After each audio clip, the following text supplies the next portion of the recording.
maupun yang ada di rumah masing-masing. Di tengah situasi yang tidak menentu, kita bersyukur masih diperkenankan untuk ibadah secara hybrid, di mana sebagian ibadah onsite di tempat ini, namun sebagian harus di rumah masing-masing. Ya, kita mendapati progres dari penurunan yang meningkat, dan kita berdoa jangan sampai terjadi ledakan seperti beberapa waktu yang lalu. Tapi kalaupun demikian, nanti jemaat Tuhan jangan kaget bahwa nanti akan ada keputusan-keputusan majelis terkait dengan penyesuaian yang ada. Jemaat Tuhan, beberapa hari ini saya mencermati analisa seorang pakar ekonomi namanya Dr. Reinhard Kasali. Ada yang tahu? Ya, seorang dokter ekonomi Reinhard Kasali. Nah, beberapa waktu ini saya mengamati beliau mencermati tentang fenomena yang ada saat ini. Salah satunya atau salah duanya adalah tentang crazy rich dan flexing. Ya, yang muda-muda mungkin tahu ya, karena ini eranya begitu. Era di mana sekarang media sosial itu membuka tanpa tembok untuk kemudian bisa melihat aneka berita. Dan itu akhirnya berdampak untuk generasi-generasi old, generasi-generasi tua yang sudah lihai dengan media sosial, ketika punya waktu banyak juga mungkin akan berjumpa dengan berita-berita ini. Yang pertama tentang crazy rich. Ya, ini tahun-tahun, mungkin 3 tahun terakhir ini muncul meledak sedemikian rupa. Bagaimana media menampilkan orang-orang yang kaya raya, begitu ya. Namun kemudian yang ditampilkan bukan pada kisah-kisah inspiratifnya. Yang dimunculkan adalah bagaimana kemudian dia tinggal di rumah mewah, penampilannya luar biasa, kemudian dari pakaiannya, dari makannya, dan seterusnya. Kemudian dalam image yang ada kemudian membentuk pikiran masyarakat bahwa bahagia itu seperti itu loh. Betul enggak? Menjadi crazy rich yang wah, uangnya itu sedemikian melimpah. Nah, memang sayangnya yang dimunculkan dalam media adalah bagaimana kemudian mereka mengumbar kemewahan, sedangkan situasi dan kondisi saat ini banyak diantaranya yang sangat mengalami resesi yang luar biasa. Yang kedua, flexing tahu? Ada yang tahu? Flexing ini baru, istilah baru. Jadi ketika diamati, flexing itu adalah dari kisah Reinhard Kasali itu, kalau ketemu orang kaya yang beneran itu mereka diem, sederhana begitu. Maka dia sangat hati-hati kalau di pesawat ketemu orang yang diem ini, justru nanti menakutkan, justru ini jangan-jangan orang terkaya dan sebagainya. Dibandingkan dengan orang yang dari awal sudah menampakkan kekayaannya. Dia cerita kalau zaman dulu orang kaya itu ciri-cirinya apa? Giginya emas. Ada yang di sini giginya emas begitu ya. Kemudian jari-jarinya itu banyak cincin yang kayak toko perhiasan begitu. Itu menampakkan seperti itu. Nah, flexing adalah style masa kini di mana orang kemudian dengan mudahnya memamerkan kekayaannya dan tidak silent. Padahal kekayaannya belum seberapa dibandingkan dengan beberapa orang yang lainnya. Sedangkan style orang yang kaya sesungguhnya adalah silent. Mereka tidak tampak seperti orang kaya biasa saja, tapi sebenarnya jauh dari yang engkau miliki. Bapak Ibu dan Saudara, saya tidak kemudian berpikir bahwa menyalahkan kekayaan, enggak ya. Kekayaan itu berkat. Bahkan kekayaan itu dikejar, dicari oleh semua orang, betul ya? Tapi bagaimana saat ini ketika mereka yang menjadi orang sedemikian kaya, apalagi beberapa tahun yang lalu sebenarnya mereka menjadi orang-orang yang miskin, tapi kemudian berubah total dan kemudian menampilkan dengan vulgar, tanpa ada rasa empati, tanpa ada rasa solidaritas. Akhirnya apa? Justru menimbulkan rasa yang gimana toh begitu. Di tengah keadaan yang ada justru menampilkan keadaan atau menampilkan tampilan yang jauh berbeda. Tidak solider, tidak peka. Belum lagi mereka tidak menyadari betapa itu berdampak pada generasi masa kini. Anak-anak pada masa kini berpikiran bahwa yang namanya bahagia, yang namanya sukses pada akhirnya diukur dengan materi yang ada. Nah, ini memang harus menjadi perhatian kita semuanya sebagai orang tua untuk menyampaikan kepada anak-anak bagaimana membuat ukuran tersendiri terkait dengan apa yang ada dalam dunia ini. Bapak Ibu dan Saudara, kemudian saya berpikir bahwa perilaku yang demikian, baik Crazy Rich yang kemudian menghadirkan penampilan yang demikian maupun flexing, itu merupakan hasil dari mengikuti suara hati yang ingin tampil berbeda dilihat dan kemudian menjadi tinggi hati, tidak peduli, tidak ada empati, tidak ada solidaritas. Ya, berangkat dari suara hati yang kemudian memang membebaskan sedemikian rupa. Ini punya aku sendiri, aku tampilkan apa adanya, iya itu milikmu. Tetapi kemudian kalau itu di-sharekan tanpa ada rambu-rambu, dampaknya besar sekali. Perilaku adalah hasil dari mengikuti suara yang didengar. Ya. Perilaku adalah hasil dari mengikuti suara hati yang didengar, dipercaya dan dilaksanakan. Nah, kemudian menjadi sebuah pertanyaan besar, kepada siapa kita mendengar, ya, kepada siapa kita mendengar akan mempengaruhi pola pikir, tutur kata kita dan tindakan kita. Maka kalau mencermati dinamika yang ada, saya katakan tadi, bisa saja perilaku yang demikian adalah ketika suara hatinya yang didengar, suara dunia yang didengar, pada akhirnya yang muncul adalah tampilan diri yang tidak peduli dengan yang lain. Ini hak-hakku, aku tampilkan apa adanya, bebaslah begitu. Nah, kemudian hadirlah dalam dunia yang disebut dengan bahagia versus celaka. Betul enggak? Kalau bahagia maka senyum cerah di tengah segala situasi. Sedangkan celaka tentu kemudian menjadi murung, penuh pergumulan, hidupnya terbeban sedemikian rupa.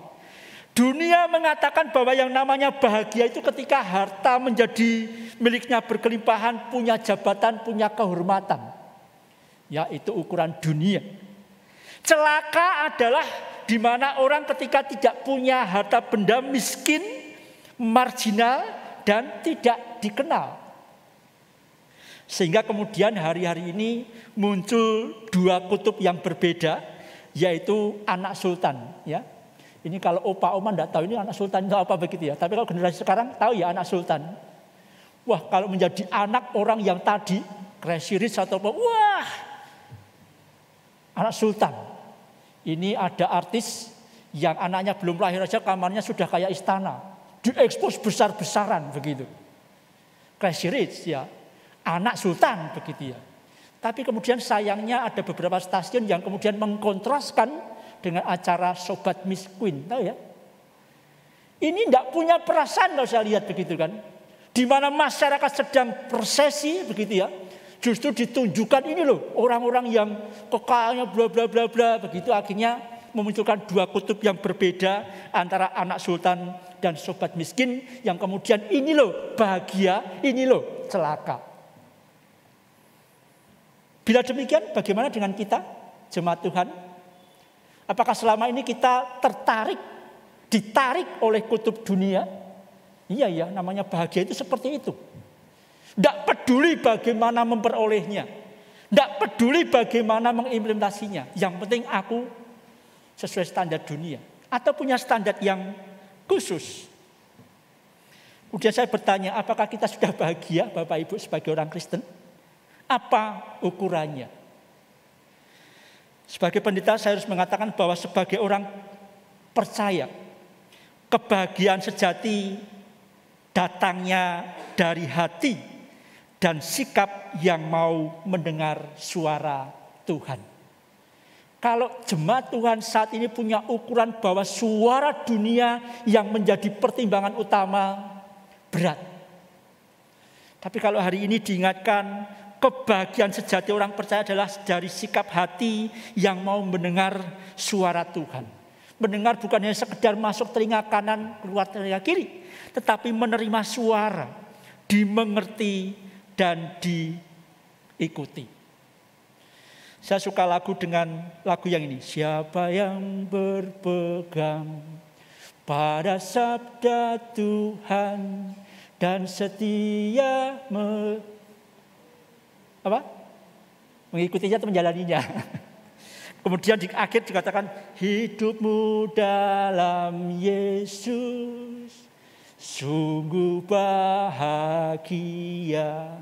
Dunia memang punya ukurannya, tetapi diingatkan sekali lagi orang percaya yang berpegang pada sabda Tuhan itu yang bahagia. Maka tema hari ini ketika disiapkan mengikuti suara Tuhan, kemudian dibandingkan dengan bacaan yang akan kita lihat bersama di dalam Lukas pasal 6 ayat 17 sampai 26 ada 2 perikop ya. Kalau Bapak Ibu perhatikan di dalam Alkitab LAI ayat 17 sampai 19 itu adalah perikop yang diberi judul Yesus mengajar. Yesus mengajar dan menyembuhkan banyak orang. Nah, pada perikop ini nampak bagaimana Yesus setelah memanggil murid-muridnya, kemudian mengajar, diikuti oleh banyak orang, dan selain mengajar, Yesus melakukan banyak mujizat. Yang berikutnya ayat 20-26 itu ucapan bahagia dan peringatan. Bahasanya LAI agak lembut ya. Kalau melihat teksnya itu kan kayak tadi bahagia celaka. Tetapi ayat 20-26 LAI mengatakan ucapan bahagia versus dengan peringatan. Nah dari sinilah nanti kita akan belajar bagaimana ya aku ingin mendapatkan kebahagiaan sejati, tetapi standarnya adalah standar yang dari Tuhan. Maka yang pertama mari kita perhatikan ayat 17 sebagai pengantar dari konteks yang kita baca hari ini. Di mana ketika itu Yesus turun dengan murid-muridnya, kemudian berhenti di tempat yang datar. Injil Lukas tidak mengatakan bahwa pada saat itu Yesus berada di tengah-tengah banyak orang, kemudian di situ berkumpul sejumlah besar murid-muridnya.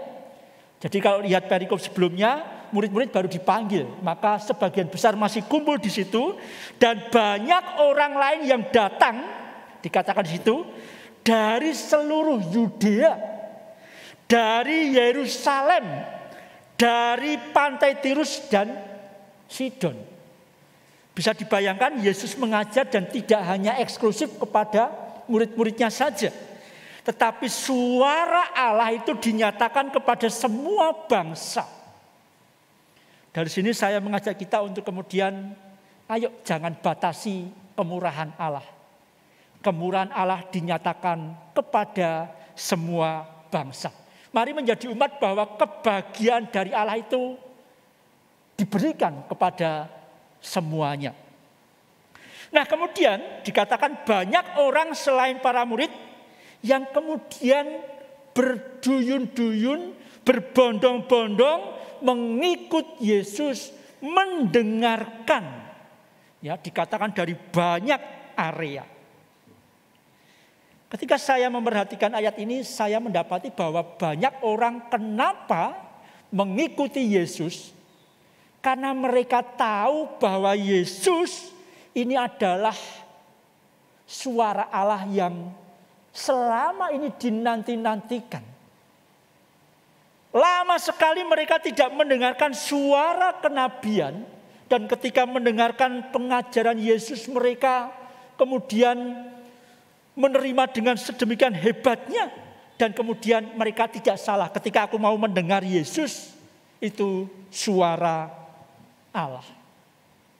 Maka dari sini ketika hari ini kita diajak untuk menggumuli sabda Tuhan dengan tema mengikuti suara Tuhan, maka penting untuk memastikan suara Tuhan itu didengar. Orang-orang yang berangkat dari Yudea, Yerusalem maupun Sidon dan beberapa tempat yang lainnya, itu adalah suara Tuhan yang disampaikan di dalam Yesus Kristus. Bukan yang lain. Maka mereka kemudian mengejar, mereka mengikuti. Kemanapun Yesus berjalan mereka mengikuti. Untuk apa? Untuk mendapatkan suara Allah. Pertanyaan bagi kita saat ini kalau kita diajak untuk aku mau mengikuti suara Tuhan. Bagaimana Pak membedakan itu suara Tuhan, suara hati, atau suara dunia? Betul enggak? Seringkali kan dalam pergumulan kita, akhirnya muncul pertanyaan ini. Di antara sekian pilihan, ini suara Tuhan, suara hatiku, ataukah suara dunia? Penting. Maka yang pertama kalau kita ingin mengikuti suara Tuhan, pastikan bahwa itu suara Tuhan yang sedang kita ikuti. Tidak ada cara lain kecuali kita berdoa, terus bergumul, terus berdialog dengan Tuhan. Benarkah ini suaramu? Ketika ada suara yang dinyatakan melalui ibadah-ibadah, melalui perenungan-perenungan, melalui doa. Kadang kita memang tidak menerima suara itu dengan jelas. Ada sih beberapa orang yang memberikan kesaksian, saya mendengar suara dengan jelas itu suara Tuhan. Puji Tuhan. Tapi mari kita membiasakan diri untuk bisa memilah ini suara Tuhan atau bukan. Jangan-jangan ini suara hatiku, suara diri, atau jangan-jangan suara dunia yang kemudian memang cenderung kontras. Mari hari ini kita belajar untuk senantiasa apakah di tengah pergumulan, di tengah situasi pilihan-pilihan yang ada, kita sudah memastikan yang kita dengar adalah suara Tuhan.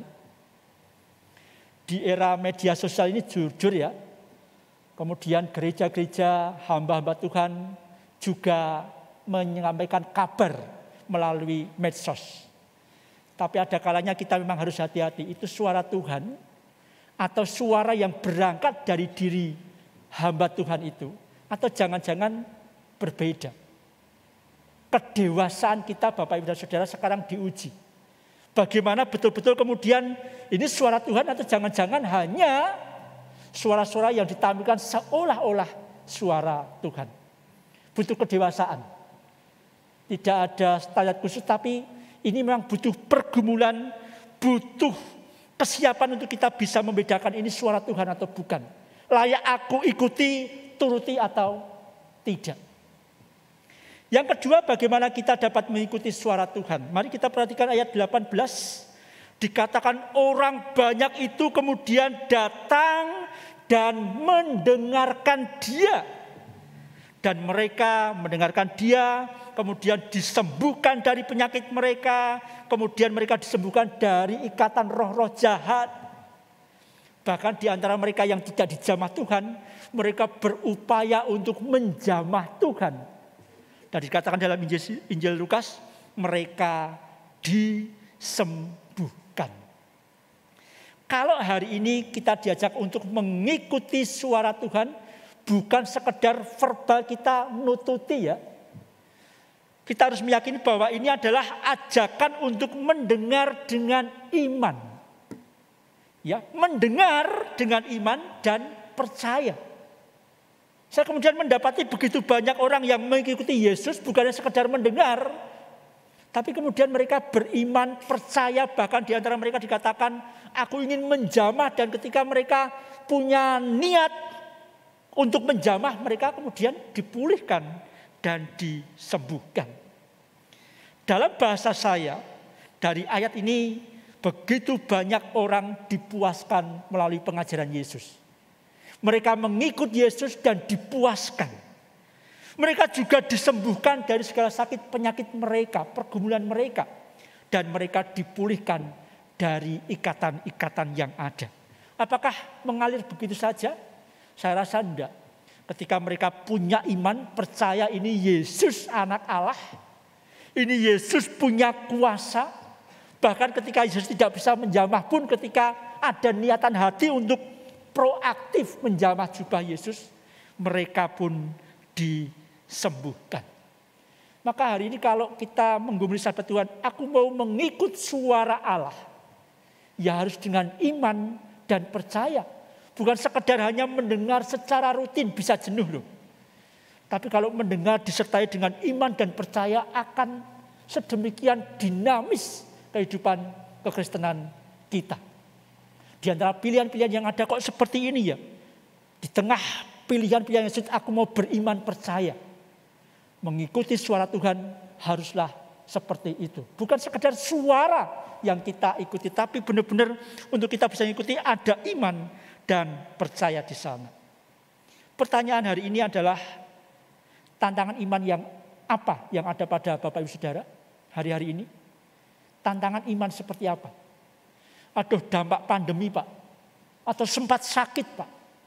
Atau perubahan struktur ekonomi keluarga Pak. Masa depan anak-anak Pak. Maukah kita beriman dan percaya Tuhan pasti tolong. Tuhan pasti memulihkan. Diperlukan yang namanya iman percaya. Mari yang berikutnya menarik ayat 20 sampai 26. Ini teks mirip dengan Injil Matius pasal 5 ya. Berbahagialah, berbahagialah dan berbahagialah. Maka kalau kita berbicara tentang mengikuti suara Tuhan. Sedangkan suara Tuhan di dalam ayat 20 sampai 26 itu harus dibaca dengan mencerna luar biasa. Perikop ini diberikan judul bahagia dan peringatan. Tapi kalau kita melihat isinya adalah bahagia dan celaka. Begitu kan? Bahagialah dan celakalah. Mari kita perhatikan. Kalau saya mengajak demikian. Bahwa mengikuti suara Tuhan. Itu berarti menerima suara Tuhan. Walaupun suaranya berbeda dengan ukuran diri dan dunia. Ya, kalau kita mau menjadi pribadi yang mengikuti suara Tuhan, harus menerima walaupun suara Tuhan itu kok berbeda ya dengan suara hatiku. Kok berbeda ya dengan suara dunia. Ayat 20 sampai 26 menarik. Berbahagialah hai kamu yang miskin loh, piye toh? Kami sobat miskin kok suruh bahagia begitu ya. Bahagia itu ya jadi anak sultan, betul toh? Tapi hari ini dikatakan berbahagialah engkau yang miskin karena engkau yang mempunyai kerajaan Allah. Piye toh? Beda dengan diri kita, beda dengan dunia, tapi Tuhan hadirkan itu. Kenapa? Kita harus belajar ya satu persatu bahwa miskin di hadapan Tuhan kemudian ada ketergantungan yang sangat kuat pada Tuhan. Hari-hariku kulalui kalau tanpa pertolongan Tuhan mustahil. Kesaksian-kesaksian orang yang kemudian mengandalkan Tuhan. Ya seperti orang yang punya kerajaan Allah. Walaupun secara materi aku terbatas tapi aku dikuatkan. Aku dimampukan untuk sampai saat ini. Kalau bukan Tuhan siapa lagi. Berbahagialah hai kamu yang sekarang lapar loh. Gitu kan. Lapar kok bahagia. Yang bahagia itu ya ketika ya berlimpah-limpah makanya dari tempat yang satu ke tempat yang lain. Itu bahagia Pak. Tapi enggak dikatakan berbahagia kamu yang lapar karena engkau akan dipuaskan. Bapak Ibu saya tidak akan mengupas ini semuanya. Tetapi kalau melihat konteks yang ada. Setelah Yesus mengajar. Setelah Yesus menyembuhkan. Maka Yesus memberikan perhatian kepada mereka bahwa ukuran Allah berbeda dengan ukuran dunia ini. Kalau kita mau mengikut suara Allah, maka kita harus menerima walaupun suaranya berbeda dengan ukuran diri kita maupun ukuran dunia. Nah, untuk saat ini saya sedikit fokus kepada masalah perekonomian. Di antara sekian banyak saya mencoba untuk fokus pada masalah perekonomian. Di awal tadi kita diperhadapkan dalam pandangan dunia yang bahagia itu seperti ini. Menjadi crazy rich dadakan. Kemudian menjadi anak sultan. Tapi kemudian dikatakan di dalam ayat yang ke-24. Kalau ayat 20 sampai 23 itu berita sukacita. Ya. Berbahagialah hai kamu. Berbahagialah yang demikian. Ayat 24. Celakalah kamu hai kamu yang kaya. Loh, begitu kan. Ini gimana toh Pak? Bukankah kekayaan itu salah satu unsur kebahagiaan manusia? Tapi kenapa dikatakan celakalah hai kamu yang kaya, karena dalam kekayaan kamu telah beroleh penghiburanmu. Kita harus lihat lebih dalam Bapak Ibu Saudara. Kekayaan tidak salah, ya. Kita sepakat ya. Kekayaan tidak salah pada dirinya. Tetapi ketika kekayaan itu diperoleh dengan cara yang salah, kemudian dirayakan dengan cara yang salah, kemudian ketika kekayaan itu menjadi satu-satunya sumber pengharapan, menjadi satu-satunya landasan kehidupan, menjadi masalah. Maka kemudian membalik, yang miskin akan berbahagia karena gantolannya Tuhan. Tapi orang kaya akan celaka kalau kemudian kekayaannya menjadi satu-satu andalannya. Ya, berulang kali Yesus mengkritisi tentang kekayaan. Ya, di mana ada orang kaya yang bodoh yang mengandalkan kekayaannya, dalam sekejap panggil Tuhan. Tidak bisa ngapa-ngapain. Kemudian di dalam ayat berikutnya kita juga melihat, hai kamu yang kenyang dibalik, yang lapar bahagia, yang kenyang justru dikatakan celaka. Kenapa? Ya karena kekenyangan itu kemudian membawa tertawa, sukacita, tetapi kalau itu kemudian sampai terlena, itu yang bahaya. Kemudian yang berakhir dengan sebuah tangisan. Bapak dan Saudara, ketika kita mendengar mau mengikuti suara Tuhan, harus siap menerima walaupun suaranya berbeda dengan ukuran dunia. Bagaimana kemudian kita benar-benar, bahwa kemudian kekayaan, nama besar, kehormatan tidak menjamin kebahagiaan sejati itu dinyatakan. Tapi kebahagiaan sejati ketika orang mau mendengar, mengikuti suara Tuhan. Maka baik miskin atau kaya, laki-laki atau perempuan, sedang lapar atau sedang kekenyangan. Tapi kalau kemudian mengikuti suara Tuhan, maka semuanya bisa menempatkan diri. Harapan Reinhard Kasali jelas, jangan begitu. Bahkan dalam beberapa episode dia mengatakan itu bohong. Kekayaan yang diumbar, sekarang flexing itu menjadi bagian dari marketing. Untuk memperlihatkan sebuah keberhasilan main skenario. Seolah-olah kaya raya. Ya, ada beberapa praktek investasi ya hari-hari ini ya. Investasi kemudian kripto, hati-hati yang muda-muda. Tidak semua kripto investasi itu baik. Hati-hati dengan tampilan flexing yang bisa kaya mendadak hanya di rumah menjadi kaum rebahan sukses. Hati-hati. Silakan investasi di sini nanti akan bunganya berkembang. Hati-hati. Maka perlu bijaksana, perlu menjadi orang yang mengikuti suara Tuhan. Supaya kita kemudian bisa melangkah dan berjalan di dalamnya. Baik kita yang kaya maupun yang miskin. Baik kita yang sedang lapar maupun yang kenyang. Mari kita semua mendengarkan suara Tuhan. Mengikuti suara Tuhan berarti mengenal. Ya, mengenal. Percaya. Dan kemudian menerimanya. Walaupun kadang bertentangan dengan suara hati. Dan suara dunia. Selamat mengiring Tuhan dalam segala situasi. Tuhan memberkati. Amin.